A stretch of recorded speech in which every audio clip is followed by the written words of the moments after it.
안녕하세요. 소프트웨어공학과 교수 이준하 교수입니다. 자, 오늘 특강은요, 우리 MCP로 확장하는 LMM 서비스, 즉 API 연동부터 자동까지에 대해서 우리 자동화에 대한 것까지 우리 한번 살펴보는 특강을 갖도록 하겠습니다.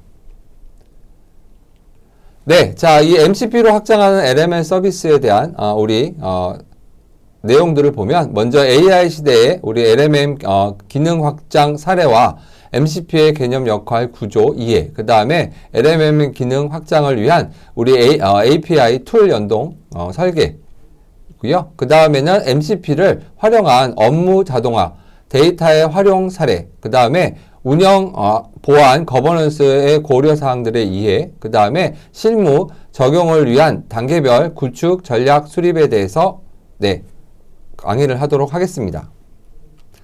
네, 자, 먼저 들어가기 전에 우리가 이제 이 LMM의 개발을 위해 어떤 우리가 라이프 사이클에 대해서 살펴볼 건데요. 우리가 실질적으로 LMM을 개발하기 위해서는 우리가 데이터에 대한 수집을 하고 거기에 따라서 준비를 해야 되겠죠. 여러 가지에 대한 전처리가 필요하다라고 할 수가 있겠고요.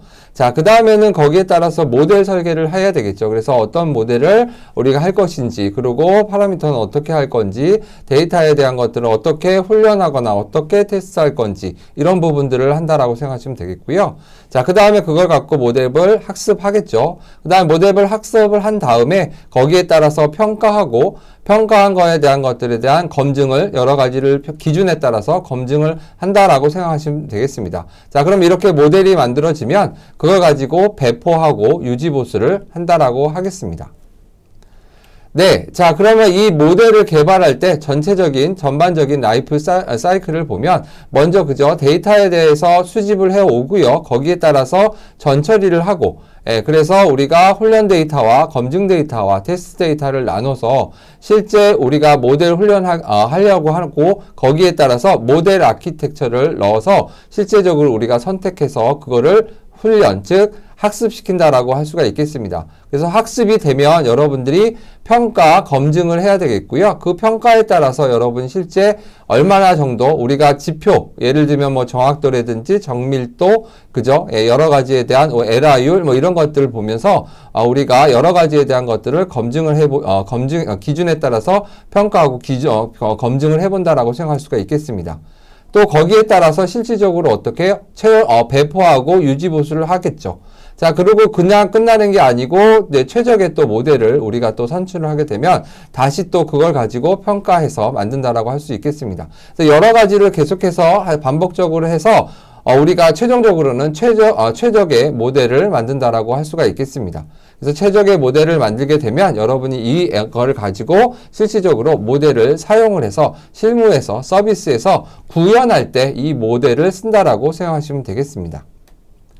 네, 자, 그래서 거기에서 LMM에 대해서 많은 활용 사례들이 많이 있는데요. 대표적으로 실질적으로 우리가 개발하거나 아니면 실질적 IT에 대한 여러 가지 자동화 이런 부분들을 실질적으로 하는 게 LMM이라고 하는 에이전트, 즉 소위 말해서 LMM을 활용을 해서 AI 에이전트를 통해 여러 가지의 기능들, 툴과 어플리케이션과 펑션과 이런 기능들을 실행할 수 있게 만드는 방식이 우리가 여러 가지에 대한 내용이라고 할 수 있겠습니다. 그 중에서 뭐 개발 쪽도 있고, IT, 자동화도 있고요. 그 다음에 데이터 분석과 여러 가지에 대한 우리가 종합적인 분석들이 있다라고 할 수 있겠습니다. 또한 우리가 마케팅이라든지 아니면 여러 가지에 대한 우리 인더스트리에서 따라서 이런 우리 LMM, AI 에이전트를 많이 활용하고 있는 상황이다라고 할 수가 있겠습니다. 네. 자, 그 다음에는 그럼 우리가 이 기업에서 우리가 GPT를 도입을 해서 실질적으로 사용한 유스 케이스를 한번 살펴볼 건데요. 보시면은 보통 우리가 쓰는 게 우리가 컨텐트 제너레이션, 그 다음에 서머라이제이션, 그 다음에 코드 제너레이션, 그 다음에 시멘틱 서치라고 하는 부분들로 우리가 많이 사용한다라고 생각하시면 되겠습니다. 자, 이때 우리가 고객 자동 응대라든지 고객 문의에 대한 응답을 자동으로 생성하게 되겠고요. 또 상단 스크립트 이런 것들이 있다라고 할 수 있겠습니다. 자, 다음에는 우리가 콜센터, 서머라이제이션이라고 해서 콜센터에 대한 분석, 그 다음에 고객 지원 대화 이력, 요약 등이 있을 거고요. 그 다음에 주제, 문서에 대한 것들에서 전문적으로 요약하는 거. 그래서 뭐 예를 들면 재무보고라든지 아니면 분석 기사라고 할 수가 있겠습니다. 또 리서치에 대한 자료 요약들도 필요하다라고 할 수 있겠고요. 자, 그 다음에 코드 제너레이트를 해서 우리가 여러 가지에 대한 원격 분석 데이터를 통해서 여러 가지 자연어를 SQL로 변환한다든지 아니면 자연어를 갖고 여러 가지 데이터 모델을 쿼리해서 변환하든지 코드 작성을 하고 디버깅하는 형식도 있다라고 할 수가 있겠습니다. 또 우리가 특정 제품에 대해서 서비스에 대한 리뷰 검색과 그 다음에 정보 검색 및 지식 마이닝 같은 것들도 우리 많이 지금 도입해서 사용되고 있다라고 할 수가 있겠습니다. 네, 자 그러면 우리 첫 번째로 AI 시대의 우리 LMM 기능 확장 사례를 좀 우리가 살펴보도록 하겠습니다. 자, 우리가 지금까지는 AI가 말하는 도구, 즉 소위 말해서 내가 질문을 하면 대답하는 도구 정도로 이제 생각이 되어 있었는데요. 이제는 실제로 일을 처리하고 결제까지 하는 주체가 된다라고 생각하시면 되겠습니다. 그래서 옛날에는 우리가 예를 들면 내가 쇼핑몰을 하시면서 쇼핑몰에서 내가 어떤 물건, 즉 옷을 하나 사려고 하면은 자 내가 검색을 했고 그것들 갖고 내가 검색해줘 그러면 검색을 했죠. 그럼 검색하고 나서 내가 실질적으로 이거를 결제해야 되겠다라고 하면 내가 카드 번호와 뭐 이런 것들을 갖고 결제 방법 이런 거에 따라서 실질적으로 따로 내가 우리가 분리해서 이런 일 처리를 했었습니다. 근데 지금은 소위 말해서 내가 원하는 티셔츠가 있다라고 하면 그 티셔츠 그때 검색해줘 그래서 검색해갖고 거기에서 맞는 것들을 추천해줘 해서 추천을 하고 그거에 따라서 내가 그러면 나 이거 너무 좋아 이거 내가 결제할래 그러면 결제할래라는 말로 하는 순간 어떤 걸로 결제할까요? 라고 나오면 실질적으로 내가 선택을 해서 말로 선택할 수가 있겠죠? 아니면 문자열로 여러분들이 해서 넣을 수 있는 거잖아요. 그러면 이제 결제까지 다 돼서 당신은 이런 물건을 얼마 주고 샀습니다. 라고 하는 결제 정보까지 실질적으로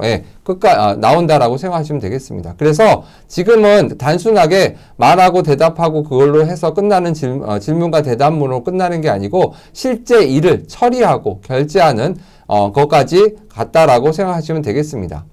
자, 그래서 우리 사례를 보면 우리 유통에서 AI는 추천만으로 부족하고요. 재고 관리라든지 아니면 가격 아니면 우리가 프로모션을 직접 움직이면서 실행하는 AI가 필요하다는 메시지라고 할 수가 있겠고요. 자, 이런 것들은 미국에서 마이크로소프트사를 중심으로 대화 안에서 구매 완료까지 이어지는 흐름으로 부각되고 있다라고 할 수가 있겠습니다. 또 우리나라에서는 네이버, 카카오, 삼성, SDS 등 우리가 인프라 투자와 업무 자동화에 대한 실전 사례들이 있다라고 할 수가 있겠습니다. 네, 자, 한번 우리 동향 한번 볼까요? 우리 미국 AI 에이전트의 동향을 보면 우리가 리테일에서 제로 클릭 쇼핑이라는 신호 강화가 있다라고 할 수 있겠습니다. 그래서 사람이 쇼핑몰을 뒤지고 클릭하는 것보다 AI가 조건을 받아 상품을 탐색하고 선택하고 그리고 거기서 끝나는 게 아니고 구매까지 대신 처리를 해준다라고 생각하시면 되겠습니다. 네, 그래서 실질적으로 구매까지 다 완료가 된다라고 생각하시면 되겠죠. 이것이 한 방에 자동으로 쭉 연결이 된다라고 할 수가 있겠습니다. 자, 그래서 마이크로소프트사에서는 분석과 실행이 아니라 실행형 운영이라고 하는 걸로 확장이 됐다라고 할 수가 있겠습니다. 그래서 리테일은 재고 가격이 실시간이라 좋아 보인다라고 끝나서 한 게 아니고 실질적으로 데이터에 대한 통합, 판단, 실행, 통합 구조를 통해서 운영 정체를 움직이는 AI 쪽을 강조하고 있다라고 하겠습니다. 네. 또 우리가 셉 등 같은 데서 엔터프라이즈도 운영 자동화 메시지를 강화하고 있는데요. 운영과 유통에서 AI가 기획만 돕는 수준이 아니라 프로모션이라든지 재고, 운영 계획 등 더 자동화하는 방향으로 반복해서 등장한다라고 생각하시면 되겠습니다. 또 거버넌스 전체적인 통제가 이슈여서 기술만큼 중요하다 보니까 AI가 실행 권한을 갖는 순간 잘 돌아가는 거냐 보다는 승인이라든지 로그, 그 다음에 우리가 롤백 같은 안전장치 같은 급으로도 중요하다라고 생각할 수가 있겠습니다. 네, 자, 한국의 AI 에이전트 동향을 보면 우리가 네이버라든지 카카오에서 서비스 연결을 실행까지라고 해서 인프라 투자하는 경우인데요. 예를 들면 검색, 우리가 쇼핑, 예약, 결제를 따라 쓰는 것이 아니라 AI가 사용자의 목적을 이해하고 한 방에 이어주는 경험을 준비하는 흐름, 이를 위해서 GPU 같은 인프라 확대 같은 여러 가지 투자들이 동반하고 있다라고 생각할 수가 있겠습니다. 네, 또 삼성 SDS 같은 거는 우리가 AI 에이전트 업무 혁신을 시연과 성과로 제시해서 개념이 아니라 업무 시간이 줄어든다라는 것처럼 조직 생산성 관점에서 메시지를 강화하고 있다라고 생각하시면 되겠습니다. 또 금융이라든지 보험에서도 업무 자동화 사례가 점점 구체화되어 있고요. 그래서 보험 상품 정보 관리, 정보 투자, 자산관리 영역에 대해서 이론이 아니라 실제 프로세스가 자동화돼서 되는 사례가 더 많이 언급되고 있다라고 할 수가 있겠습니다. 네, 자, 그래서 전체적으로 핵심 인사이트를 보면요, AI 도입이 기준이 바뀐다라고 할 수 있겠습니다. 그래서 정답을 잘 말하느냐가 아니고요, 업무를 끝까지 처리하느냐, 즉 실행, 거래, 운영까지 기준이 됐다라고 할 수가 있겠고요. 그래서 리테일은 실행형 AI, 즉 ROI가 가장 빨리 증명되는 무대이기 때문에 재고 가격 프로모션은 자동화 효과가 바로 숫자로 보이기 때문에 지금 많이 이슈화되어 있다라고 할 수가 있겠고요. 플랫폼 경쟁의 포인트가 대화 UI에서 운영 연결로 이동한다라고 하는 거죠. 그래서 누가 더 잘 말하냐가 아니고 누가 더 많은 시스템을 안전하게 움직이게 하느냐라는 걸로 우리 패러다임이 바뀌어 간다라고 생각하시면 되겠습니다. 자, 이때 안전장치가 제품 경쟁력 그 자체가 된다라고 할 수 있겠고요. 그때 이제 승인, 로그, 감사, 롤백이 없으면 똑똑해도 우리가 못 쓰는 AI가 된다라고 생각할 수가 있겠습니다. 네. 자, 그래서 우리가 보면 이 AI 에이전트의 현재의 가능성을 보면 AI 에이전트는 우리가 기업의 조직 운영 방식과 일하는 문화와 방법을 근본적으로 바꾸고 있다라고 할 수가 있겠습니다. 우리가 전통적인 기업 규조에서는 기획, 디자인, 개발 등 여러 가지의 긴밀한 협업 중심이었었던 것들을 우리가 AI 에이전트가 등장을 해서 단순 기술 도입을 넘어서 우리가 패러다임이 전환되고 있고요. 직무 영역의 자동화 및 보조, 특히 또 이것까지 기존 현업 구조에 대한 것들의 재편 같이 여러 가지들 바꾸고 있는 추세라고 할 수가 있겠습니다. 네. AI 에이전트와 협업을 많이 하죠. 그래서 우리가 여러분들이 잘 아시는 유저부터 시작을 해서 유저가 이제 만약에 프롬프트를 통해서 에이전트한테 필요한 명령을 내리거나 여러 가지를 이제 주문을 하겠죠. 그러면 실제적으로 이제 에이전트가 데이터 소스라고 해서 만약에 필요하다라고 하면 SQL문 우리가 SQL을 쿼리해서 SQL 서버에 직접 들어가서 이런 것들을 쿼리하게 되겠고요. 또한 또 우리가 실제적으로 우리가 LMM이 있는 우리가 갖고 있는 모델이 있다. 소위 말해서 우리가 내부적으로 갖고 있는 우리 인공지능 모델이 있었다라고 하면은 머신러닝 모델이 있었다라고 하면 그걸 가지고 쿼리를 해올 수도 있고요. 또 우리가 생성형 AI로 우리가 많이 사용하고 있었던 일반적인 LMM을 가지고 있었던 거를 갖고 쿼리해올 수 있고요. 또 그걸 가지고 또 실제적으로 어떻게 코드도 실행해보고 툴을 가지고 그런 것들을 우리가 운영해보고 이런 것들을 해서 갖고 온 결과들도 알 수 있다라는 얘기라고 할 수가 있겠습니다. 네.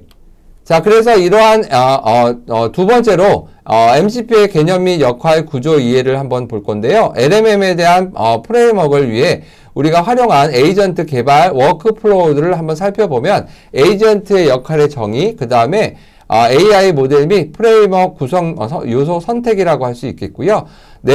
에이전트 내부 아키텍처 설계, 그 다음에 메모리 유지 및 우리 컨텍스트 증강 전략 설계, 또 개발, 테스트, 디버깅, 시스템 최적화, 운영이라고 하는 거. 그래서 요즘에는 LMM, 옵스라고 하는 오퍼레이션까지 쭉 진행되는 형태로 개발 워크플로우가 진행된다라고 할 수가 있겠습니다. 네, 자, 그러면 우리 기본적인 거 한번 살펴보죠. 우리 생성형 IA 많이 쓰시죠? 자, 그러면 얘에 대한 우리가 쓰는 방식은 입력, 즉 텍스트로 여러분이 넣죠. 자, 그러면 이제 여러분들이 지금 보시면 생성할 챗GPT 많이 써보시잖아요. 챗GPT 같은 것들 여러분 쓰시거나 아니면 제미나이에서 여러분 쓰시면 여러 가지에 대한 것들 먼저 여러분이 뭔가 역할을 입력을 하겠죠. 그러면 거기에다 쓰는데, 자, 입력이라고 하는 저 부분에 뭐가 들어갈까요? 텍스트입니다. 텍스트. 저 문자열이죠. 자, 그러면 이제 그것들을 문자열을 갖고 오고, 그 다음에 필요한 거에 대한 출력은 어떻게 할까요? 출력은 텍스트로 나올 수도 있고요. 자, 그 다음에 또 이미지도 있고요. 오디오도 있고요. 그 다음에 여러 가지 의사결정에 대한 내용들이 있습니다. 근데 기본적으로 우리가 타입을 보면 문자열, 이미지, 오디오 이 정도로 나온다라고 생각하시면 되겠죠.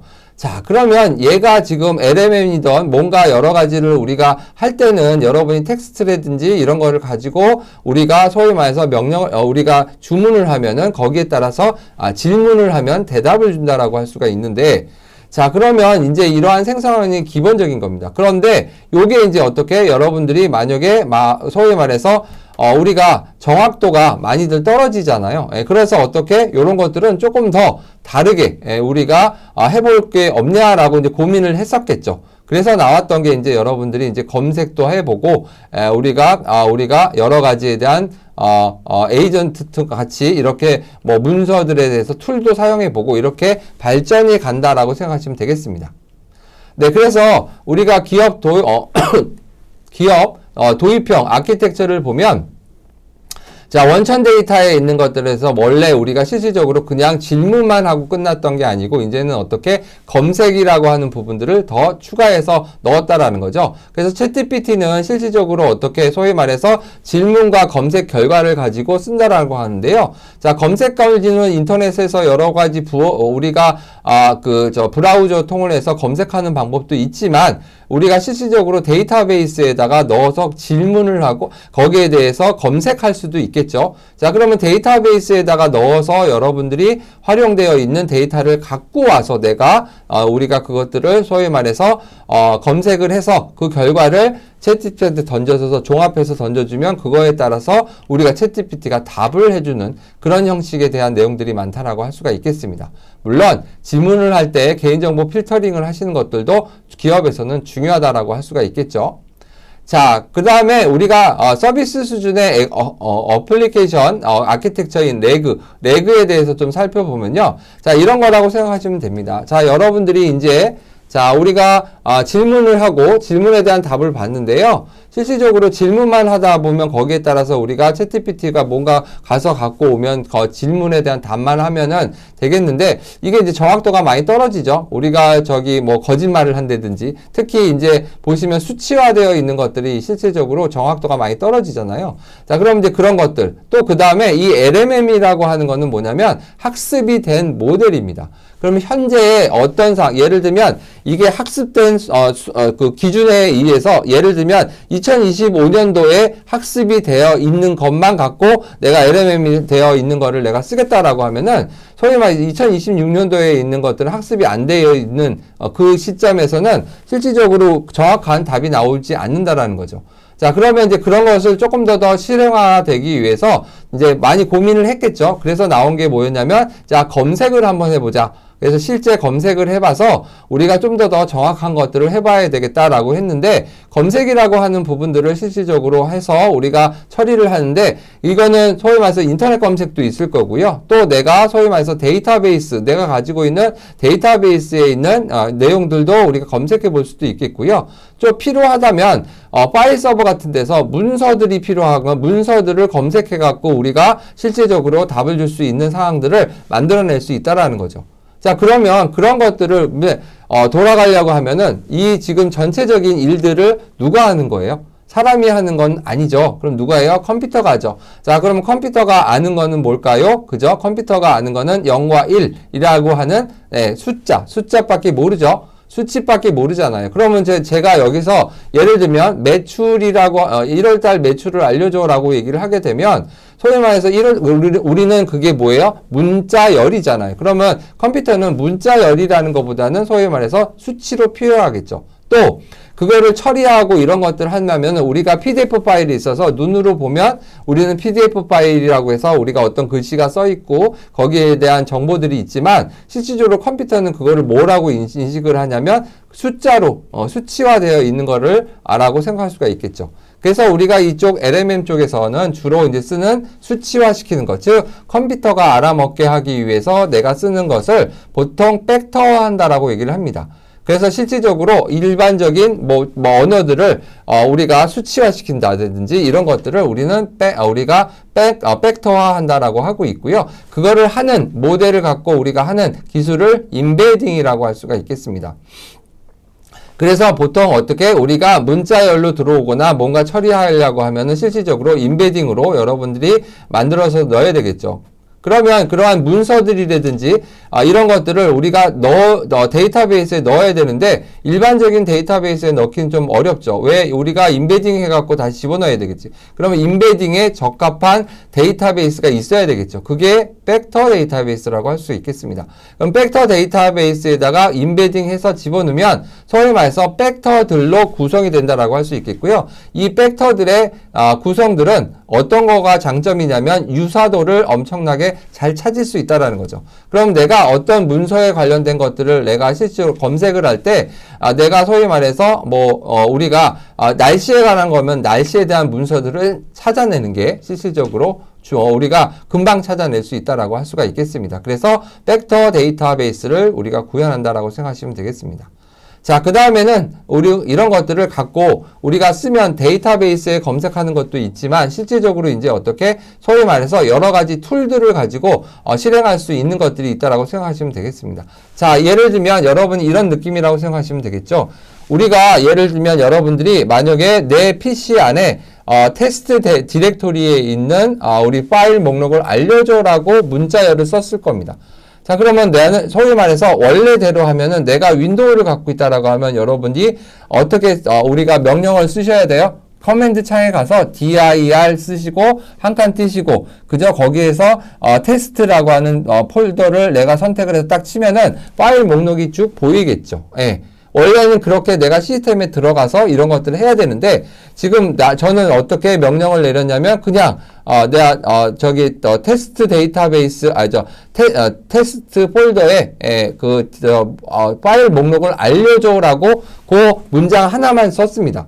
그러면 이제 얘가 그걸 인식을 하고 자 그러면 자, 이런 거는 디렉토리 명령을 알려달라는 얘기구나. 그럼 먼저, 시스템에 들어가서 봐야 되겠죠. 그러려면, 먼저 뭐부터 생각하냐면, 이게 리눅스냐, 윈도우냐에 따라서 명령이 체계가 틀리겠죠. 만약에 윈도우였으면 dir, 만약에 리눅스였으면, ls. 이걸로 명령어를 치셔야 되겠죠. 근데 컴퓨터가 그걸 판단한다는 거야. 즉, 추론을 한다는 거죠. 추론을 해서 이 사람이 지금 얘기하는 게 테스트 디렉토리에 있는 파일 목록을 찾아줘야 되는구나. 그러면 이제 봤더니 그럼 윈도우냐 OS가 윈도우냐 아니면 리눅스냐 판단을 해서 만약에 윈도우다라고 하면 dir 명령을 내려야 되는 거고 만약에 리눅스다라고 하면은 ls 명령을 내려야 된다라고 할 수가 있겠죠. 자, 그러면 그걸 가지고 있는 툴이 뭐예요? 소위 말해서 에이전트, 터미널이겠죠. 터미널로 실행하는 거죠. 여러분들이 윈도우에서 보시면 커맨드, 예, 명령창, 우리 명령 프롬프트에서 그렇게 치시는 것처럼 그런 게 나온 게 뭐로 우리는 그것들 창을 터미널이라고 하고요. 그 터미널을 실행시켜서 그 안에 명령어를 입력한다라고 할 수가 있겠죠. 그거를 내가 하는 게 아니고 얘가 작동을 하도록 그 기능을 실행하도록 하는 게 에이전트라고 할 수가 있겠습니다. 네, 자 그래서 그런 것들이 있고요. 그 다음에 메모리와 실제적으로 메모리라고 하는 거는 실제적으로 우리가 대화를 하다 보면 그것들을 기록을 하셔야 되겠죠. 그게 메모리 쪽이라고 생각하시면 되겠습니다.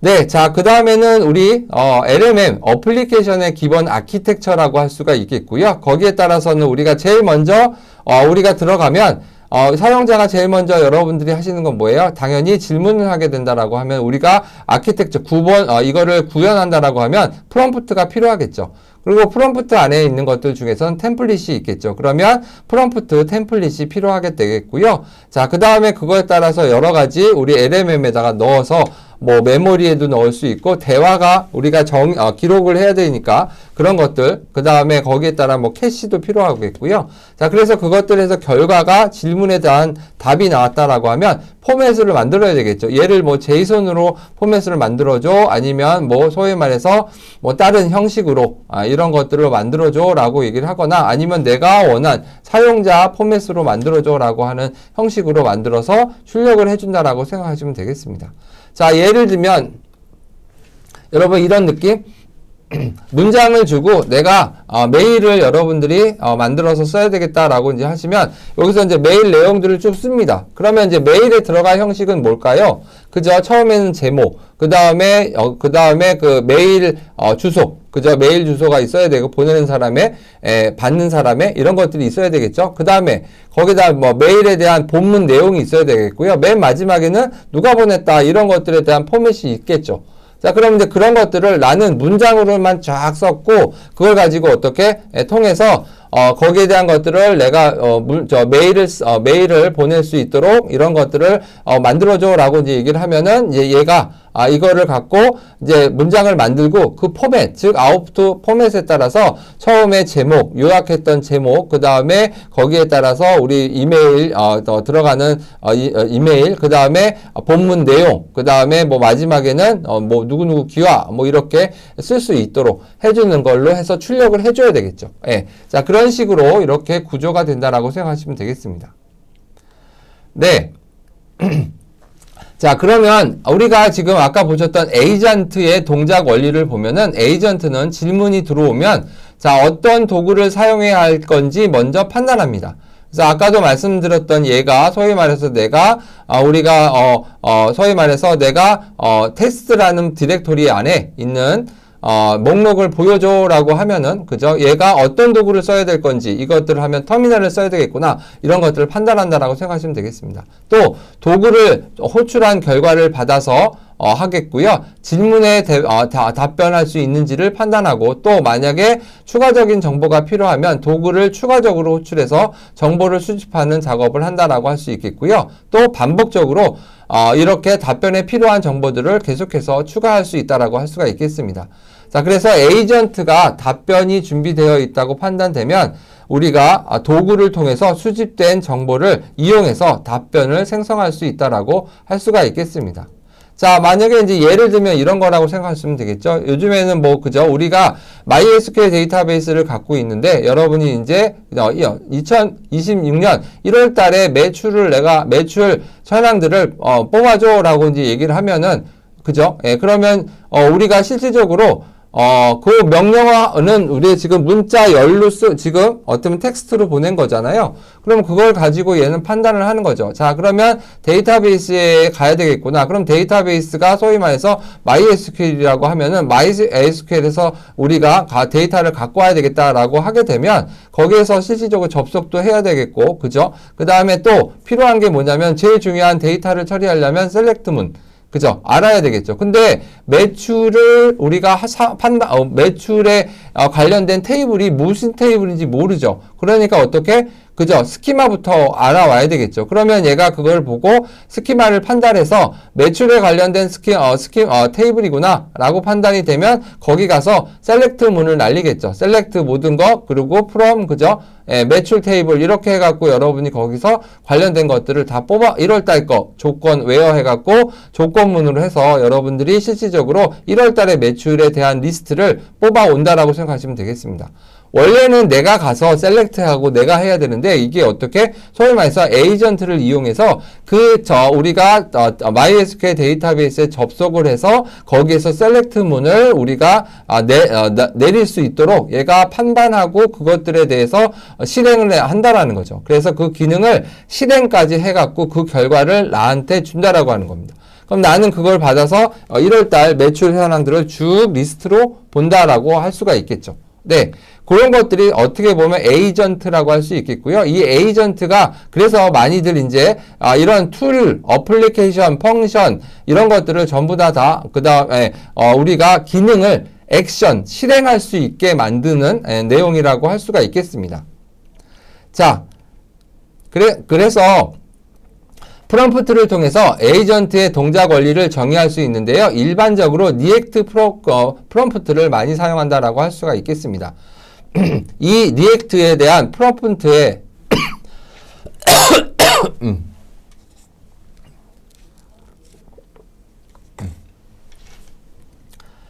네, 자, 프롬프트를 통해서 에이전트 동작 원리를 정의할 수 있는데요. 일반적으로 리액트 프롬프트를 많이 사용한다라고 할 수 있겠고요. 자, 이 리액트 프롬프트에서는 우리가 먼저 우리가 생각, 즉 에이전트가 어떤 툴을 사용할지 판단하는 단계라고 할 수가 있겠고요. 그 다음에 액션 단계, 즉 에이전트가 외부 툴을 호출하는 단계라고 할 수가 있겠습니다. 또 옵저베이션이라고 해서 우리가 에이전트가 툴에서부터 받아온 결과값, 네, 이런 것들을 실질적으로 확인을 해서 검증하고 이런 것들이고요. 그 다음에 평가, 에이전트가 수집된 정보가 답변할 수 있는지를 판단하는 단계라고 해서 이 네 단계를 동작 원리라고 할 수가 있겠습니다. 이때 여러 가지 방식에 따라서 우리가 쓸 수가 있는데요. 기법들이 그죠? 우리가 체인 오브 스룹 아니면 리액트, COT 등 다른 프롬프트 기법에서도 이러한 에이전트로 많이 구현할 수 있다라고 할 수가 있겠습니다.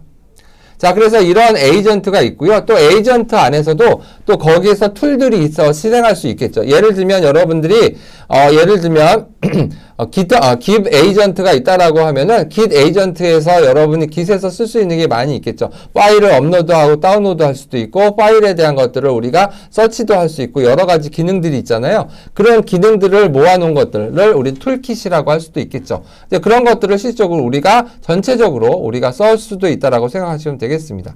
그래서 보통 여기 지금 화면에 보신 것처럼 오픈 소스 툴킷들도 많이 에이전트로 구성이 되어 있다라고 할 수가 있겠습니다.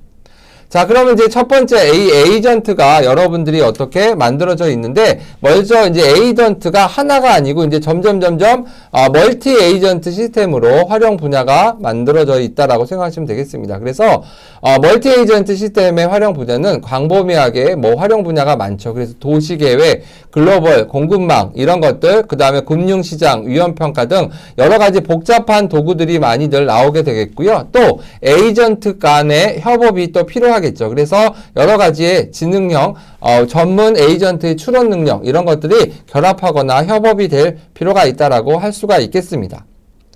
네. 자, 그러면 이제 거기에 우리가 에이전트와 또 에이전트끼리 멀티 에이전트 등 그래서 멀티 에이전트 통신 혁신들이 실질적으로 이제 많이들 일어나는데 지금 이제 뭐가 문제였냐면 실질적으로 보시면 멀티 에이전트 간의 시스템의 통신입니다. 자, 그래서 에이전트 간의 원활한 정보 통신과 이런 것들을 어떻게 행동 조정 필수 이런 것들이 필요하겠죠. 그러에 따른 것들이 있어. 그래서 쉽게 얘기하면 표준화된 통신 방법이 필요하다라는 거죠. 도구와 에이전트를 가지고 쓰려고 했더니 각각에 따라서 여러 가지에 대한 방식들, 통신 방법이 조금씩 다르다라는 거죠. 자, 그러면 그것들을 어떻게 보면 표준화를 시키게 되면 좀 더 우리가 멀티 에이전트 간의 통신 시스템하는 이런 발전들이 늘어나겠다라고 생각하시면 되겠습니다.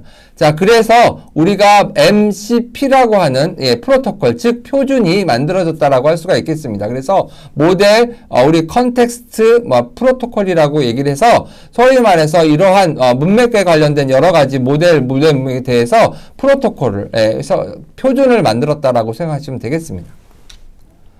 네.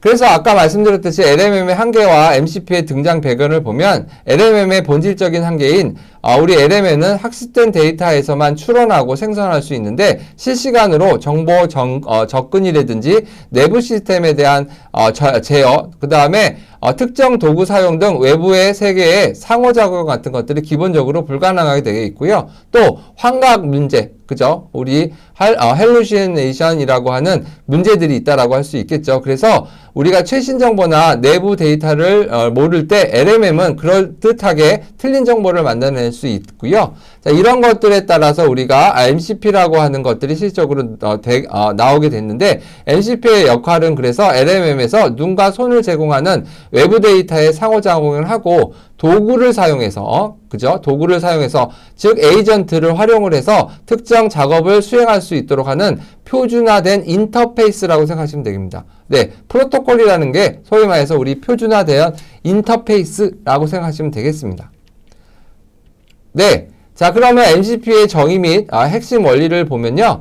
우리가 정의를 보면 LMM과 외부 시스템, 즉 데이터베이스, 웹 API, 로컬 파일 등 이러한 외부 시스템 간의 통신을 위해서 표준화된 프로토콜이라고 할 수가 있겠고요. LMM은 이 프로토콜을 통해서 외부 도구의 사용법을 이해하고 필요한 정보를 주고받으며 행동, 액션을 할 수 있게 한다라고 할 수가 있겠습니다. 자, 그래서 핵심 원리는 LMM은 단순히 텍스트를 생성하는 것이 아니라 특정 상황에 어떤 도구를 어떻게 사용해야 할지를 판단한다라고 할 수 있겠고요. 그 결과 바탕으로 우리가 여러 가지 행동들을 결정하는 에이전트 역할을 수행한다라고 생각할 수가 있겠습니다. 자, 그래서 이런 것들은 모델과 컨텍스트 프로토콜이라고 이제 얘기를 했고요. 그래서 AI 모델과 외부 자원 간의 맥락, 즉 컨텍스트를 정보를 일관된 형태로 주고받을 수 있도록 정의한 표준 규약이라고 얘기할 수가 있겠습니다. 이렇게 돼서 다양한 외부 자원의 AI 모델을 연결했을 수 있는 지원이라고 할 수가 있겠습니다. 자, 이렇게 되면 우리가 LMM을 위해서 일원화된 컨텍스트 교환 창구가 된 거라고 생각하시면 되겠고요. 그래서 상호 운영성, 복잡한 우리가 맞춤형 통합 작업 대신 단일 프로토콜을 통해서 AI 모델과 외부 데이터, 즉 도구 등을 보편적으로 연결할 수 있게 된다라고 생각할 수가 있겠습니다. 네, 그러면 이 MCP 아키텍처의 구성 요소를 보면은 호스트, 클라이언트, 서버 3중 구조로 되어 있고요. 표준화된 통합으로 여러 데이터 소스 등 도구 활용 가능이 된다라고 할 수가 있겠습니다. 자, 여기에 AI 호스트가 여러 MCP 프로토콜 클라이언트 인스턴스를 생성하고 관리하고 이런 것들을 하게 되겠고요. 각 MCP 서버는 독립적으로 개발 및 실행, 또 우리가 개발 MCP 서버들의 1대1 연결을 하는 형식이다라고 할 수가 있겠습니다. 네, 그래서 여기서 보면 MCP의 호스트를 보면 LMM이 실행되는 환경, 즉 우리가 대표적인 게 클라우디 데스크탑이라든지 IDE, 커스텀, 웹, 모바일 앱 같은 것들이 있는데요. 그런 환경에 사용자 요청을 LMM에 전달하고 LMM이 반환하는 도구 사용을 요청을 해서 MCP 서버로 중계하는 것이 MCP 호스트 역할을 하는 거고요. 자, MCP 서버는 툴 랩이라고 얘기를 해서 실제 도구, 외부 도구들을 쓸 수 있는 거죠. 그래서 API 아니면 DB 아니면 파일 시스템에 연결된 미들웨어 서버들이라고 할 수 있겠고요. 이런 것들은 LMM이 이해할 수 있는 형식, 스키마로 도구를 기능을 정의하게 되겠고요. LMM의 요청에 따라서 실제 도구를 실행하며 그 결과를 LMM의 호스트에 반환한다라고 할 수가 있겠습니다. 네, 자 다음에는 클라이언트 서버 모델이고요. MCP 호스트와 MCP 서버는 보안을 유지해야 되겠고요. 이 컨텍스트 사용자 요청, 도구 정의, 도구 실행의 결과를 주고받은 우리 클라이언트 서버 통신 모델에 따른다라고 할 수가 있겠습니다. 또 컨텍스트 파싱이라고 해서 사용자 요청과 LMM의 추론, 도구 추론, 그 다음에 도구 실행과 결과 등 모든 상호작업이 컨텍스트로 묶어서 LMM에 제공되어 일관된 대화 흐름을 유지한다라고 할 수가 있겠습니다. 네, 그래서 이러한 MCP의 아키텍처 구성 요소를 크게 보면 그저 MCP의 호스트, MCP의 클라이언트, MCP의 서버로 우리가 되어 있고요. 호스트 쪽에서는 LMM의 통합과 샘플링 조정의 오케스트레이션 등 보안 등 사용자의 승인 관리자 이런 것들을 쓴다라고 생각하시면 되겠습니다. 또 클라이언트에서는 MCP의 프로토콜의 애댑터 또는 여러 가지 메시지의 라우터 각 MCP 서버와 보안 경계가 있고요. 서버 쪽에서는 개별 특별화된 컨텍스트 또 있고 그 다음에 도구 기능 제공자가 있다라고 할 수가 있겠습니다. 네, 자, 그 다음에는 우리가 세 번째로는요, LMM의 기능 확장을 위한 AP 및 우리가 툴 연동 설계하는 것입니다. 툴 콜링이라고 하는 건 펑션 콜링의 원리와 설계를 좀 얘기하면, 자, 먼저 우리가 실질적으로 제일 먼저 시작하는 게 프롬프트죠. 그러니까 프롬프트 엔지니어링이 필요하다라고 할 수가 있겠고요. 자, 이 프롬프트 엔지니어링을 통해서 우리가 LMM이 주어진 도구, 스키마를 바탕으로 해서 사용자 의도를 정확하게 파악하고 올바른 도구를 호출하도록 유도하는 프롬프트 작성 기법이라고 할 수가 있겠습니다. 네. 자, 그 다음에는 우리가 API 연동 전략 및 데이터의 주입인데요. 주로 우리 API 즉, 우리가 REST API라든지 GraphQL이든지 아니면, 소파 등 기존에 우리가 존재하는 다양한 형태의 API를 LMM이 이해하고 사용할 수 있는 MCP 서버와 툴 스키마를 랩핑하는 방법이라고 할 수가 있겠고요. 또 비동기 처리, 즉 외부 API 호출이 완료될 때까지 기다려야 하는 경우에 이러한 비동기적인 처리하는 LMM의 응답속도를 저해하지 않게 설계하는 방식으로 비동기 처리를 한다라고 할 수가 있겠습니다. 네. 자, 그 다음에는 데이터 컨텍스트 주입이고요. 자, 이때 우리가 그죠? 레그라는 거는 우리가 LMM이 답변을 생성하기 전에 먼저 외부 데이터에 대한 소스, 즉, DB라든지, 문서라든지, 웹 검색에 관해서 정보를 검색하게 하고, LMM의 컨텍스트에 주입함으로써 정확성과 최신성을 확보하는 기법이라고 할 수가 있겠고요. 자, 요때 우리가 실시간 데이터의 연동을 할 수 있는데요. 뭐 주식 시세, 뉴스 헤드라인, 재고 정보 등 실시간으로 변동하는 데이터를 LMM이 적시에 활용할 수 있도록 파이프라인을 구성하는 형태다라고 할 수가 있겠습니다. 네, 자, 그래서 그런 것들을 우리가 연결하는 LMMs라고 얘기를 해서 실질적으로 LMM의 모래들의 시스템이라고 할 수가 있겠죠. 그래서 이런 것들을 여러 가지 연결을 할 수 있는 거죠. 그래서 실제적으로 에이전트와 연결해서 쓰고요. 거기에 따라서 실제 우리가 MCP 서버를 통해 우리가 표준 프로토콜을 통해서 에이전트를 우리가 요청을 해서 거기에 맞게 쓴다라고 할 수가 있겠습니다. 그래서 우리가 여러 가지 우리가 컨텍스트 파싱을 사용을 해갖고 쓰는 모델이라고 할 수가 있겠고요. 자, 이때의 여러 가지의 우리가 쓰는 프로토콜은 말씀드렸던 것처럼 MCP, 즉 Connection Elements to the Near World라고 얘기를 해서 이 MCP가 이것들을 가능하게 해줬다라고 할 수가 있겠습니다. 그래서 이제 이런 것들을 통해서 우리가 실질적으로 표준화되어 있기 때문에 더 많은 우리가 에이전트, 툴 이런 것들을 활용을 해서 우리가 적절하게 쓸 수 있다라고 할 수가 있겠습니다. 네. 자, 지금까지 여러분 하셨던 거 보면 이런 뜻이라고 생각하시면 됩니다. 자, 우리가 기본적으로 LMM을 갖고 우리가 여러 가지를 활용을 해서 쓰는 거라고 생각하죠. 원래는 LMM을 만드는 걸 해서 우리 머신러닝, 딥러닝 이런 것들을 하는 거고요. 머신러닝, 딥러닝을 통해서 여러분이 실제적으로 우리가 하고 싶었던 게 뭘까요? 그죠? 예측하는 거죠. 예측. 자, 예측을 하려고 해서 그런 것들을 우리가 하려면 소위 말해서 학습을 시켜갖고 실제적으로 학습을 시키는데 누구한테 학습을 시키는 거냐? 컴퓨터한테 학습을 시킨다라고 생각할 수가 있겠죠. 자, 그럼 이러한 컴퓨터가 학습이 돼야 되는데 컴퓨터는 아는 게 0과 1밖에 없다라고 할 수가 있겠습니다. 자, 그러면 이제 이런 수치를 밖에 모르기 때문에 실제적으로 모든 거를 어떻게 보면 수치화 시켜야 되겠죠. 자, 그러면 우리가 보는 이미지에 있는 내용들, 그 다음에 뭐 소위 말해서 문장들 이런 것들은 솔직히 말해서 컴퓨터가 알아먹을 수 있는 사항은 아니죠. 그럼 뭐야? 얘를 수치화 시켜야 되겠죠. 즉 0과 1로 여러분들이 해서 수치화 시키는 것이 필요하다라고 할 수가 있겠습니다. 자, 학습을 시키려고 하는데 그것들을 얘가 알아먹게 하려면 수치화 시키는 거 이런 것들을 보통 뭐 전처리라고 얘기를 할 수가 있겠죠. 그래서 여러 가지 방식으로 여러 가지 이미지 같은 것들은 실제적으로 어떻게 여러분들이 주로 많이 하는 것들이 우리가 이제 이미지를 우리가 행렬로 표현을 하고, 이미지 같은 것도 우리가 보면 RGB라고 해서 3차 행렬로 되어 있죠. 그걸 가지고 데이터를 갖고 학습을 시켜야 되는 거고, 그죠?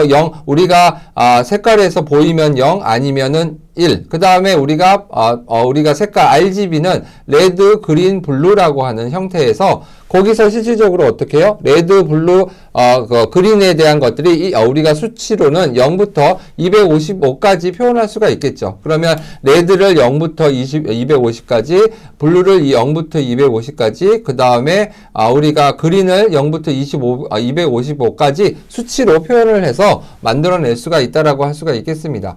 그렇게 해갖고 그거를 수치화시킨 거를 학습을 시키는 거죠. 그러면 강아지라고 하는 그림이 있었으면 그 그림에 어떤 거는 색깔과 이 수치가 다 틀리겠죠. 강아지에 대한 내용들이. 그러면 그런 것들을 학습을 시켜서 이거를 강아지다라고 알려주고, 나중에 이 사진을 보면서 이게 뭐게 강아지 사진을 본다라고 했으면 컴퓨터 입장에서는 강아지로 만들어진 우리가 데이터, 즉 수치를 보고 얘는 강아지다라고 예측을 한다라고 생각하시면 되겠고요. 자, 이번엔 문장들은 이것도 소위 말해서 우리가 오늘의 날씨는 맑습니다라고 하지만 오늘의 날씨는 우리는 알고 있지만 소위 말해서 컴퓨터는 오늘이라는 뜻도 모를 거고 날씨라는 뜻도 모를 거고, 이런 것들을 어떻게 다 수치화 시켜야 되겠죠. 자, 그래서 이런 수치화 시키는 거를 대표적으로 우리가 이제 많이 있는 거는 지금 이거 팩터화 시킨다라고 얘기를 했고요. 그럼 팩터화에 대한 것들을 실질적으로 해서 데이터를 수치화 시켜서 컴퓨터가 알아먹게 만드신다라고 하고, 그러면 그거의 수치를 이야기를 얘가 소위 말해서 학습을 할 수가 있겠죠. 그런 것들을 갖고 활용을 한다라고 생각하시면 되겠습니다. 자, 그렇게 되니까 이런 것들에 대한 학습이 되고 모델을 찾고, 그 모델 중에서 아주 좋은 모델 같은 거 LMM이라고 하는, 특히 자연어 쪽에서 우리가 많이 쓰고 있는 그죠? 라지 랭귀지 모델이라고 해서 자연어 쪽에서 많이 쓰고 있는 이 모델들을 우리가 갖고 와서 활용을 하는 거죠. 그러면 이제 제가 여기서 예를 들면 오늘의 날씨는 챗GPT, 여러분이 챗GPT에서 그죠? 오늘의 날씨는 어때? 라고 여러분이 만약에 해갖고 엔터를 누르면 소위 말해서 얘는 챗GPT 갔다가 그 결과를 나한테 질문에 대한 답을 주겠죠. 자, 그런데 여러분들이 보시면 이거를 구현한다라고 생각하시면 어떻게? 여러분들이 이거를 내가 만약에 챗GPT한테 그걸 만약에 던져준다라고 하면은 챗GPT도 어떻게 보면 컴퓨터잖아요. 그러면 내부적으로 돌아야 될 게 뭐예요? 그러면 오늘의 날씨는 어때라는 이 문장을 소위 말해서 수치화해갖고 수치화한 거를 던져주고, 그쪽에서 그거 컴퓨터가 우리 챗GPT가 내부적으로 뭔가 해서 찾고 그 결과를 소위 말해서 수치로 던져주겠죠? 던져주면서 어떻게 그거를 우리는 문자열로 바꿔서 나한테 문자열로 보내준다라고 생각하시면 되겠습니다. 그럼 내가 화면에 문자열로 해서, 그죠? 오늘 서울의 날씨는 몇 도고, 그죠? 날씨가 그죠? 맑고, 이런 것들이 실질적으로 우리가 눈으로 문장을 볼 수 있게 만들어진다라고 생각하실 수 있겠습니다. 자, 그런 것들을 소위 말해서 이제 했는데, 보시면서 챗GPT를 보면서 이제 여러 가지가 있었는데, 그게 정확한 답들을 좀 더 찾아보고 싶은데, 어떤 거 없냐 했더니, 소위 말해서, 우리가 실시간으로 뭔가 처리되고 있는 내용들, 그런 것들은 우리가 찾아보기가 어렵다라는 거고, 좀 더 정확성을 높이기 위해서 검색이라는 거를 찾아보자라고 하는 거를 집어넣은 거라고 생각하시면 되겠습니다. 그래서 그런 기술들이 소위 말해서 문서 검색도 있고요. 아니면 다른 인터넷으로 검색하는 방법도 있고요. 이런 것들을 뭐라고 얘기하면 레그라고 해서 실질적으로 레그 기술을 사용을 해서 우리가 검색하고, 인터넷 검색도 검색, 그 다음에 데이터베이스 있으면 데이터베이스 검색, 그 다음에 솔루션이 파일 서버에 있으면 파일 서버에서의 검색, 이런 것들이라고 생각할 수가 있겠습니다.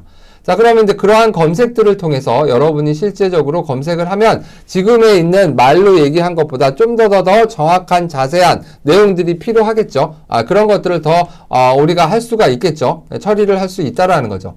자, 그리고 예를 들면 우리가 어떤 PDF 파일에 문서가 있다라고 얘기를 하면 그 내용을 내가 소위 말해서 챗GPT한테 문서의 내용을 모르지만 그것들을 소위 말해서 거기에 대한 걸 요약해줘라고 하면은 얘는 그 문서를 보지 않았기 때문에 실질적으로 어렵죠. 그러면 어떻게? 실제 그 문서를 찾아서 문서의 내용을 얘가 인식하고 그것들을 어떻게 우리가 분석을 해서 나한테 그 결과에 대한 입력을 더 주면 좀 더 정확하다라고 할 수가 있겠습니다. 그죠? 그런데 이제 그럴 때 사용하는 것들을 뭐라고 얘기를 하냐면 컴퓨터가 수치화 시켜야 되니까 그런 것들 임베딩, 즉 벡터화 시킨다라고 얘기를 해서 임베딩 합니다. 그럼 임베딩 한 것들에 대한 문서들을 전부 다 임베딩 해야지 이런 것들을 처리할 수가 있겠죠. 자, 그러면 이제 임베딩을 해서 저장할 수가 있으면 임베딩한 데이터를 저장하는 데이터베이스가 필요하겠죠. 그거를 벡터 데이터베이스라고 얘기를 하고, 그러한 전체적인 벡터 데이터들이 많겠죠. 그 중에서 뭐 내가 필요한 것들을 쓰면 된다라고 생각하시면 되는데, 자, 그 중에서 이제 어찌됐건 벡터 데이터가 있으면 거기에서 내가 쿼리를 날릴 겁니다. 그러면 만약에 뭐 예를 들면 우리가 재고관리 문서를 찾아줘라고 얘기를 하면은 나는 재고관리 문서를 찾아줘라고 내가 텍스트로 치고 명령을 내리는 거는 문자열입니다. 그죠? 그럼 컴퓨터는 바로 문자열을 알 수가 있는 게 아니죠. 관련된 거죠. 뭐 재고에 관련된이라고 하니까 재고라는 단어와 그것들을 찾아줘라고 하는 단어를 전부 다 수치화 시켜야 되겠죠. 문자열에서 많이 쓰는 수치화는 임베딩이죠. 임베딩을 해서 벡터를 만들어 갖고 관련된 것들을 갖고 찾는 거죠. 그러면 재고라는 벡터화되어 있는 내용을 가서 우리가 파일 시스템에 가갖고 벡터 데이터 중에서 그것들을 찾아낸다라고 생각하시면 됩니다. 그러면 거기에 관련된 재고 관리 시스템에 대한 여러 가지 재고 관리에 대한 내용들에 대한 문서들을 쫙 찾아오는 거죠. 그러면 그 중에서 제일 좋은 유사도가 높은 뭐 이런 것들을 찾아오고요. 찾아온 걸 가지고 다시 그걸 가지고 어떻게 내용에 있는 내용들을 소위 말해서 분석을 해서 거기에 따라서 요약해 갖고 나한테 요약 정보를 준다라고 생각하시면 되겠습니다. 그죠? 예. 자, 그래서 그런 것들을 사용하게 되고, 그런 것들을 우리는 레그 기술이었었고, 자, 이번에는 자, 일단은 그렇게 해갖고 성장을 하다 보니까 이제는 어떻게 실제 어떤 기능, 펑션, 이런 것들을 진짜 실행을 해야 되는 상황이다라고 할 수가 있겠습니다. 그래서 이런 부분들도 실제 실행을 해야 되기 때문에 실제 그런 것들에 대해서 툴도 있어야 되고 어플리케이션도 있고 함수, 펑션들이 있어야 돼서 그거를 소위 말해서 실행을 시키도록 명령을 내려야 되겠죠. 자, 뭔가 실행을 시킨다라고 얘기를 하면은 여러분들이 어떻게 거기에 소위 말해서 인자값, 뭔가 액션을 이렇게 해라라고 하는 어떤 값들을 줘야 될 거 아니에요. 그럼 그 값들을 우리가 실행을 해야 되는데 그 값들에 대해서 우리가 모른다라는 거죠. 그래서 뭐 말씀드렸던 것처럼 만약에 내가 내 PC에서 여기서 프로그램을 실행시켜 보면서 어떻게 하냐면 내가 테스트라는 디렉토리가 있는데 그 디렉토리에 들어가 있는 파일들의 목록을 알고 싶어 라고 해서 내가 문자열로 쓰는 거죠. 그죠? 그래서 테스트라는 디렉토리에 있는 파일들 목록들을 알려줘라고 그 문장 하나 썼어요. 그걸 해갖고 명령을 내리면 우리가 에이전트는 그거를 해갖고 추론을 합니다. 어떤 거를 치냐면 소위 말해서 이 PC가 OS가 윈도우냐, 리눅스냐 이런 것들을 판단을 해서 만약에 리눅스는 명령을 LS로 내려야겠구나. 그 다음에 그저 LS 테스트. 자, 그 다음에 윈도우 같은 거는 그저 dir 테스트로 해갖고 우리가 그거를 실행을 하고 그 결과가 하면 파일 목록이 쭉 나오겠죠. 자, 그럼 그 파일 목록들을 가진 거를 가지고 문자열로 만들어서 나한테 보내줘야 되겠죠. 예. 자, 그런 것들을 보면 어떻게 보면 하나의 에이전트가 하나 실행됐다라고 생각하시면 되겠고요. 그때 쓰는 것들을 우리가 에이전트가 툴을 갖고 썼다라고 생각하시면 되죠. 어떤 툴이냐고 하면 우리가 터미널이라고 하는 툴이라고 하는 부분이 있었고요. 또 이거를 갖고 내가 여러 가지를 우리가 실행을 해서 찾아달라라고 하는 에이전트를 여러 가지를 실행해 줄 수 있다라고 생각하시면 되겠습니다. 그러면 이제 우리가 여러 가지 에이전트가 있겠죠. 대표적으로 우리가 뭐 쿼리 데이터베이스에 실제 우리 RDBMS 데이터베이스에 데이터가 들어가 있다라고 하면 처리를 하려면 셀렉트 문을 갖고 쓰셔야 되겠죠. 자, 그러면 이제 그런 것들에 대한 SQL 문을 갖고 써야 되는데 SQL 문을 내가 직접 주는 게 아니고 즉 에이전트를 통해서 SQL 문을 실행시키게 하고 실행시켜서 그런 것들을 어떻게 결과를 갖고 오는데 그럼 그거를 어떻게 실행할 거냐에 대한 실행 추론은 에이전트가 한다, 그거를 에이전트 하게 만든다라는 거죠. 그래서 실질적으로 그거를 추론을 해서 걔가 이제 그걸 가지고 이거는 소위 말해서 MySQL이다, MSQL 다르기 때문에 뭐가 다르구나, 아니면 소위 말해서 테이블을 내가 찾아야 되겠구나. 그러면 테이블에 관련된 것들을 찾아서 여러분들이 한다라고 생각하시면 되겠습니다. 자, 그러면 이제 그런 것들을 갖고 이제 여러분들이 쿼리를 날리면 결과가 들어오겠죠. 그럼 결과가 목록들이 나올 거고 내가 필요한 것들이 나오면 그거를 문자열로 나한테 준다라는 거죠. 그러면 나는 화면에 이런 목록들을 쭉 보면서 이렇게 쿼리가 되는구나, 이렇게 정보를 얻을 수 있겠구나. 그리고 이 정보는 정확한 거죠. 소위 말해서 내가 원하는 거는 그죠, 실질적 DB에서 직접 갖고 왔기 때문에 내가 갖고 온 게 아니고 이러한 도구를 통해서, 이러한 에이전트를 통해서 간다라고 생각하시면 되겠고요. 자, 근데 이 에이전트를 통해서 가야 되는 상황인데, 소위 말해서 이런 에이전트들이 소위 말해서 연결해서 뭔가 처리하고 하는, 소위 말해서 프로토콜, 통신 프로토콜이 조금씩 다 다르다라는 거죠. 자, 이렇게 되니까 소위 말해서 내가 요거 쓸 때는 이런 통신의 인터페이스를 써야 되고 요거 쓸 때는 요거 써야 되는 것들을 내가 다 선택을 해줘야 되는 거잖아요. 자, 그러니까 어떻게 요것들이 또 이러한 에이전트와 도구들이 수만 개가 있다라고 하면은 수만 개에 있는 그죠, 통신 방법에 대해서 내가 알고 있어야 되고 그거를 얘한테 하면서 이렇게 해갖고 내가 에이전트한테 얘기를 해야 되는 상황이잖아요. 자, 그러니까 이게 너무 어렵다라는 거죠.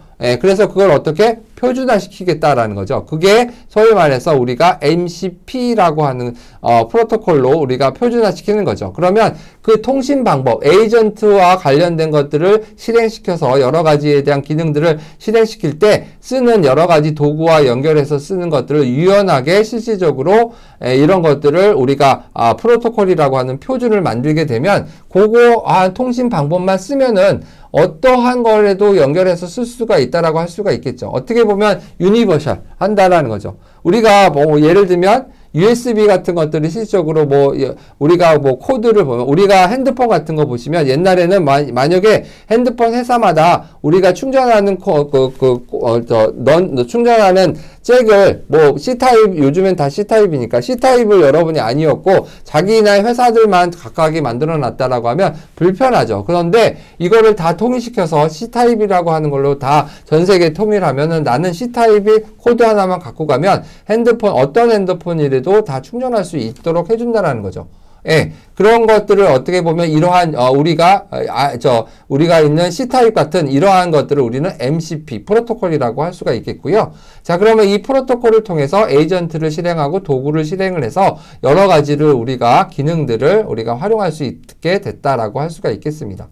네. 자, 그리고 그러려면 이제 그런 것들이 기존적으로 어떻게 소위 말해서 우리가 서버가 필요하겠죠. 그러면 이 MCP 서버 안에서 이제 관련된 것들은 통신은 프로토콜로 똑같지만 그것들을 쓰는 여러 가지 도구들이 필요하니까 서버가 필요하다라는 거죠. 그러면 이 서버에서 여러 가지에 대한 툴과 에이전트들이 많이들 우리가 실행할 수 있는 것들이 있는데 이건 단순하게 이제 쓰는 게 아니고 필요할 때는 어떻게 우리가 보안 문제도 있을 거고 여러 가지 있으면 승인이라는 것도 있어야 될 거고, 그죠? 그 다음에 소위 말해서 우리가 로그인 한다라고 하면 로그인에 관련된 정보도 필요할 거고, 그죠?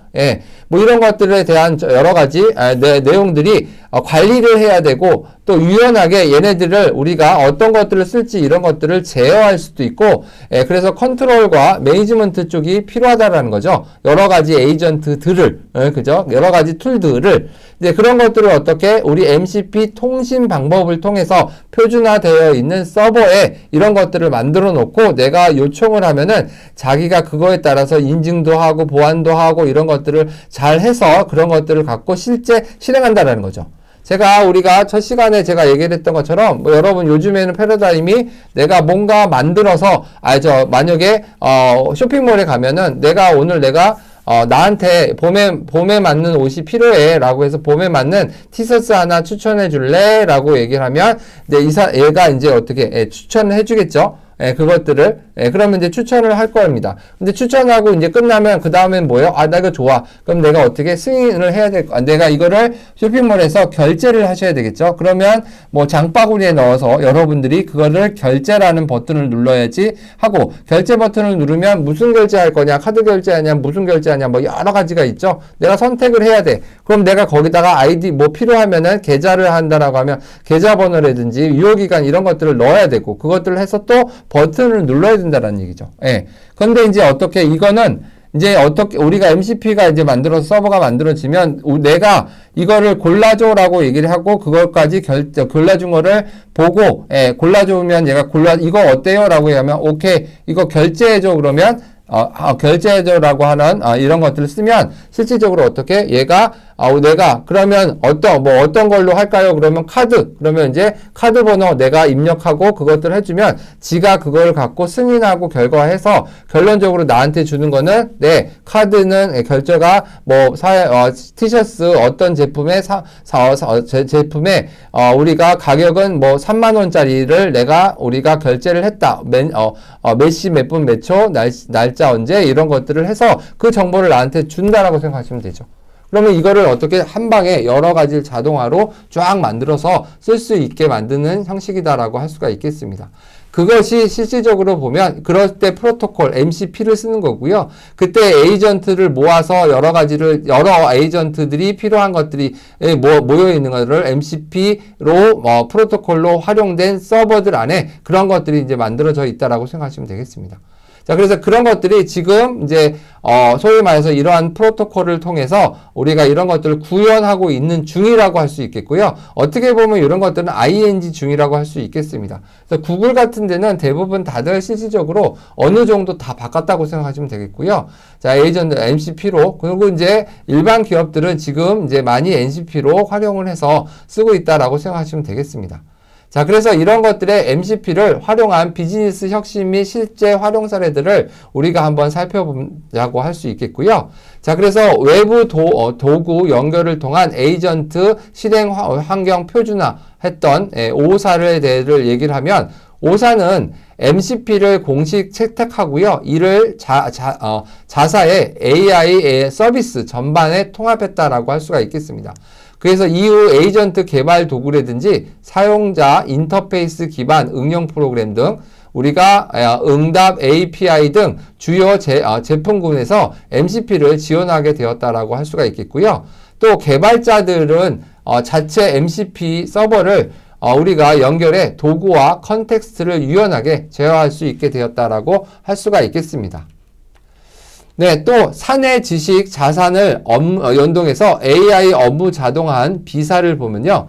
자, 비사는 내부 AI 시스템에서 MCP를 도입해 갖고 기업 내 문서 저장소, 또 고객 관리 시스템, 내부 지식 관리 등 다양한 시스템을 연결했다라고 할 수 있겠고요. 자, 이를 통해서 에이전트는 조직 내부의 다양한 정보들을 바탕으로 사용자 요청에 따라서 자동화된 의사결정을 수행할 수 있도록 구성되어 있게 만들었다라고 할 수가 있겠습니다. 네, 자, 다음에는 자연어 명령으로 개발 워크플로우 자동화를 했던 알사가 있는데요. 자, 이거 알사는 자사의 클라우드 기반 개발 환경에서 MCP를 통해 갖고 에이전트가 코드 파일 생성, 즉 또 프로젝트 초기화, 또 버전 관리 시스템 업로드, 또 배포 작업 등을 자동으로 수행할 수 있도록 했다라고 할 수가 있겠습니다. 이 구조를 통해 사용자는 단순한 자연어 명령으로도 복잡한 개발 작업을 수행할 수 있게 되었다라고 할 수가 있겠습니다. 네. 자, 그 다음에는 우리 코드 검색 및 분석 에이전트의 문맥 인식 기능 적용한 S사가 있고요. 자, S사는 코드 검색과 정적 코드, 분석 코드를 MCP로 적용을 해서 AI가 대규모의 코드 베이스를 탐색하고 문맥을 반영해서 검색 결과나 해석을 제공할 수 있도록 개선했고요. 또 작업의 목적, 질의, 맥락, 출력 형식 등을 메타데이터 형태로 전달하게 되며 더 정확하고 실행 가능한 응답 생성을 가능했다라고 할 수가 있겠습니다.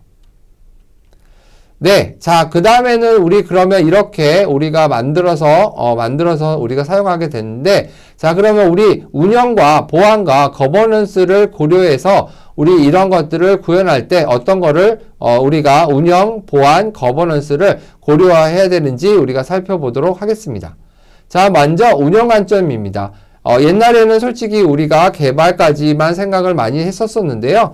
개발과 배포까지만 해서 우리가 끝났었던 게 많았는데 지금은 운영까지 많이들 쓰고 있는 거죠. 그래서 요즘에 이런 것까지 자동화시키는 방법. 그래서 우리는 DevOps, 그죠? 디벨로퍼와 오퍼레이션의 합성인 DevOps까지 여러분 이렇게 연결을 하게 되겠고요. 이거를 실제 기획부터 시작을 해서 옛날에는 우리가 배포 어떻게 하고 끝나는데 운영까지 어떻게 운영할 거야 라고 하는 것도 기획 단계부터 이런 것들을 우리가 생각한다라고 할 수가 있겠습니다. 그만큼의 운영이 많이 중요하게 되겠고요. 개발 단계에서부터 기획 단계부터 운영을 생각해야지 전체적으로 우리가 종합해서 흘러갈 수 있겠다라고 할 수가 있겠습니다. 자, 그럼 이러한 MCP를 갖고 우리가 운영하는 그 고려사항들을 보면 운영 관점에서 보면 MCP의 서버 운영 구조를 어떻게 할 건지에 대한 내용들이 중요하다라고 생각할 수가 있겠습니다. 왜냐하면 서버에 있는 내용들이 대부분 다들 우리가 뭐 여러 가지 종류의 많은 우리 에이전트들이 많이 있잖아요. 그럼 이제 그런 것들에 대해서 실질적으로 에이전트 툴 이런 것들이 있는데 그럼 그런 것들을 어떻게 통괄적으로 관리하고 또 실행이 되고 있는지 이런 것들, 그 다음에 승인 문제 이런 것들도 필요하겠죠. 여러 가지 내용들. 그러니까 이런 것들을 어떻게 전반적으로 운영하는지, 또 장애가 나면 예에 따라서 어떻게 운영을 할 건지에 대한 내용들도 필요하다라고 할 수가 있겠습니다. 그래서 장애 대응 및 모니터링도 포인트가 될 수 있다라고 하겠습니다. 또 그 다음에 버전 관리 및 툴 변경 관리라고 할 수가 있겠고요. 버전에 따라서 여러 가지들이 많이들 우리가 넣어져 있는 것들이 많이 있기 때문에 이런 버전 관리도 중요하겠고요. 또 툴들이 만약에 이제 변경이 될 수 있다라고 하면은 이런 변경 관리 같은 것들이 필요하다는 거죠. 그래서 장애 운영 관점 보면은 구조에 대한 내용, 그 다음에 구성들 내용, 그 다음에 장애에 대한 내용, 그 다음에 우리가 관리, 변경 관리에 대한 내용, 이런 것들이 중요하다라고 할 수가 있겠습니다. 자, 그 다음에 보안 관점에서 보면 우리가 API 인증, 인가 방식에 대한 내용들이죠. 어떻게 인가가 우리가 정확하게 이 사람이 맞는지 이것들을 소위 말해서 인가와 인증과 인가가 필요한 방식이 필요하다라고 할 수가 있겠습니다. 그래서 인증과 인가라고 하는 거는 인증은 너가 맞느냐라는 거고요. 인가는 너에 맞게 권한에 대해서 내가 권한을 우리가 부여하겠다라는 내용이라고 생각하시면 되겠습니다. 그래서 인증은 식별, 그래서 아이디 패스워드를 넣어서 나는 나다라는 거를 인정을 해야 되는 인증이고요. 인가는 내가 들어가서 그러면 그거에 대한 권한이 어떤 거가 있는지에 대한 내용이라고 할 수가 있겠습니다. 자, 그 다음에는 민감정보고요. 개인정보와 기밀정보들에 대한 접근 통제가 보안 관점에서 중요하다라고 할 수가 있겠습니다. 아까처럼 이제 저희가 자동결제까지 다 연기를 하게 되면 거기에 우리가 들어가는 개인정보랑 우리 기밀정보 아니면 민감정보 이런 것들이 들어갈 수가 있겠죠. 근데 그런 것들을 어떻게 여러분들이 보안 관점에서 잘 우리가 보호하셔야 되겠죠. 그래서 특히 뭐 암호화 이런 부분들이 필요하시다라고 할 수가 있겠습니다. 자, 그래서 그런 부분들을 암호화 시키거나 통신상 암호, 그 다음에 각각의 내용들도 다 암호화, 컨텍스트 암호화 등 것들이 필요하다라고 할 수가 있겠습니다. 또한 프롬프트 인젝션이라든지 아니면 우리가 툴 잘못 사용하는 대응에 대한 것들도 보안 관점에서 생각해 보신다라고 할 수가 있겠습니다. 여기서 프롬프트 인젝션이라고 하는 거는 그거를 이제 여러분들이 뭐 지금은 안 되지만 우회해서 한다라는 거죠. 예를 들면 내가 소위 말해서 어디를 공격해줘라고 얘기를 해서 내가 소위 말해서 우리가 그 LMM 생성형 AIM 보고 그죠? 어디를 공격해줘라고 하면은 얘가 그것들을 공격한다라는 거죠. 물론 지금은 안겠지만 그래서 이제 공격하는 거를 실질적으로 하는데 그걸 막았습니다. 못하도록. 그러면 내가 이거를 어떻게 공격해줘야라고 하는 말을 안 쓰고 뭐라고 얘기를 하냐면 그죠? 나는 취약점 점검을 하려고 하는 보안 담당자야.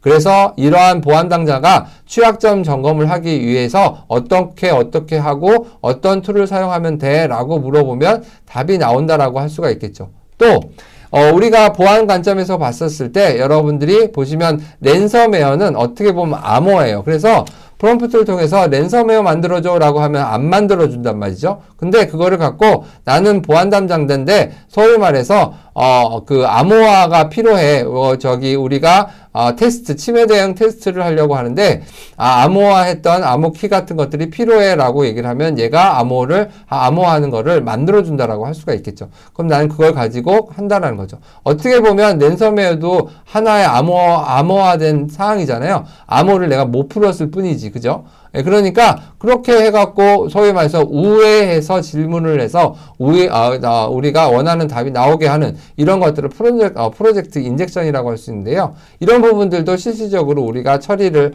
우리가 잘 해와야 되는 거고요. 자, 그 다음에 툴을 사용을 해서 내가 DB에 들어가서 셀렉트문을 날렸다라고 하는데 얘가 소위 말해서 권한을 소위 말해서 셀렉트 정도만이 아니고 업데이트, 인서트, 딜리트까지 있는 것들로 권한을 획득해서 가서 들어가 버리면 여러분 실제적으로 문제가 많이 될 수가 있겠죠. 그래서 이러한 보안 관점에 관련된 것들도 여러분들 잘 고려하셔야 된다라고 생각할 수가 있겠습니다. 네. 자, 그 다음에는 거버넌스 관점이고요. 이거는 누가 어떤 툴을 사용할 것인지, 그리고 LMM의 의사결정에 대한 책임 소재, 그리고 AI 거버넌스, 즉, 요즘에 우리 표준인 ISO 42001에 대한 것과 연계를 하는 것들이라고 할 수가 있겠습니다. 그래서 우리가 MCP의 개발 주요 보안 원칙을 세우는데요. 명시적으로 사용자의 승인을 해라. 즉 컨텍스트 데이터의 접근 및 도구 실행 전 반드시 사용자의 승인 과정이 필수적으로 하도록 해야 된다.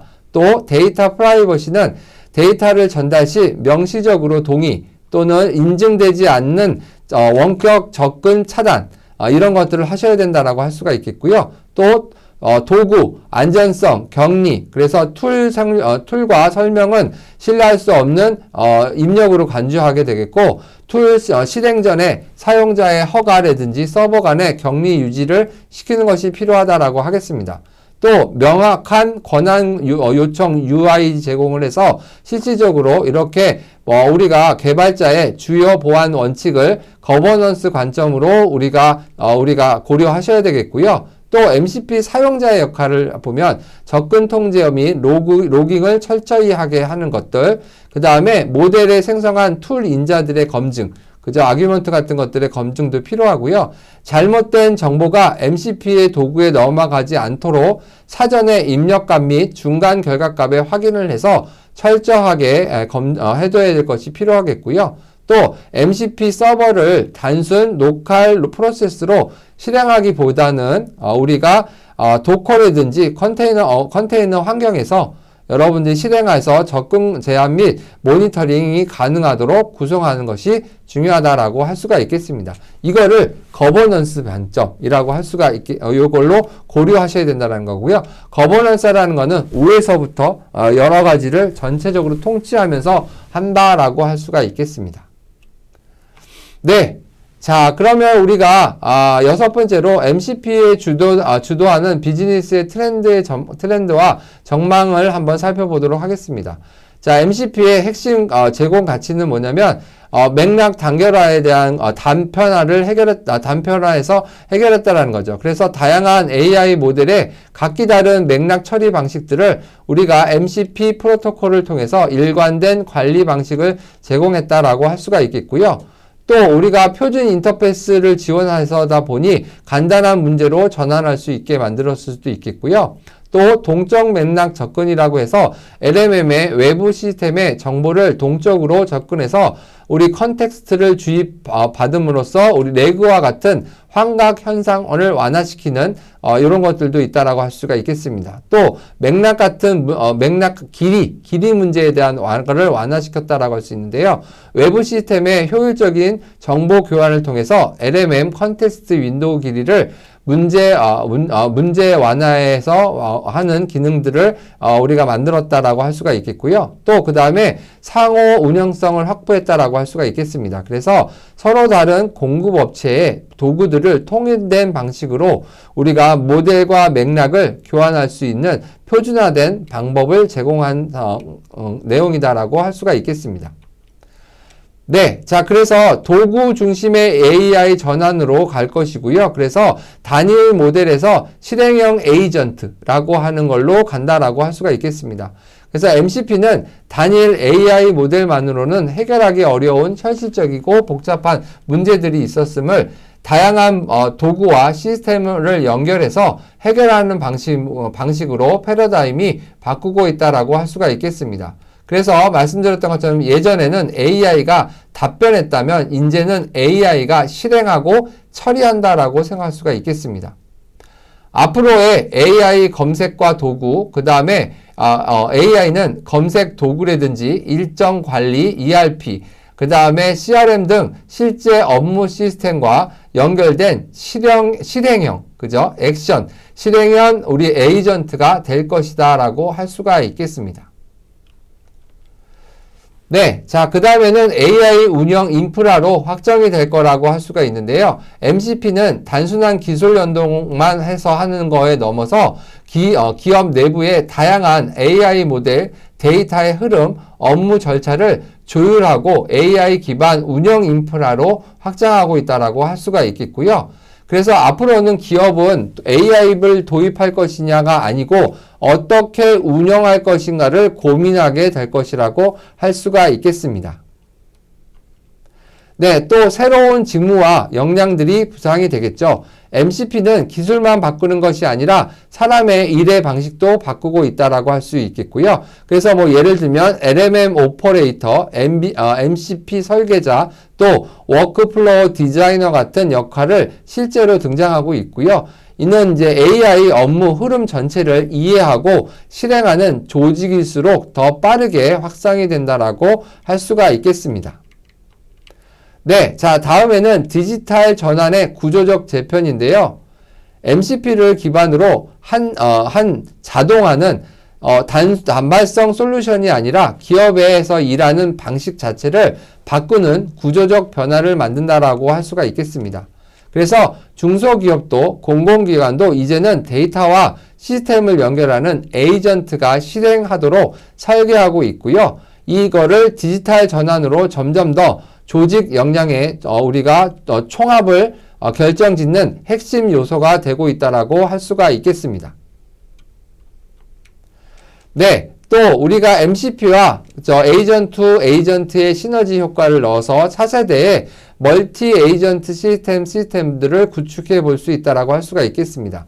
그래서 상호 보완적 역할을 통해서 MCP는 개발 에이전트의 활용 능력을 강화하고 특히 외부 도구와 데이터의 수직적 통합이 필요한 했고요. 그 다음에 A2A, 즉 에이전트 간의 협업을 통해서 복잡한 문제를 우리가 해결해서 수평적 통합과 작업 유형, 정보 교환 같은 걸 통해서 복잡한 문제들을 해결할 수 있게 되었다라고 할 수가 있겠습니다.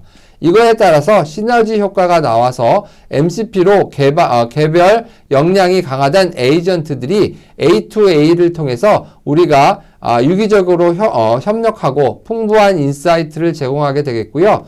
또 더욱 유연하고 확장 가능하며 우리가 내결함성까지 강력한 멀티 에이전트 시스템들을 우리가 구축하는 것이 가능해졌다라고 할 수가 있겠습니다.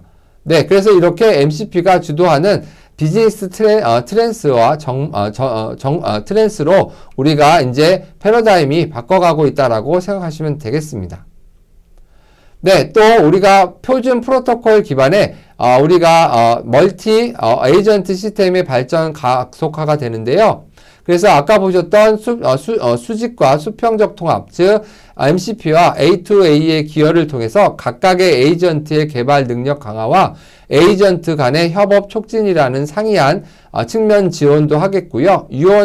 유연하고 확장 가능하고 강력한 멀티 에이전트 시스템들의 구축의 핵심 요소가 될 거라고 할 수가 있겠습니다.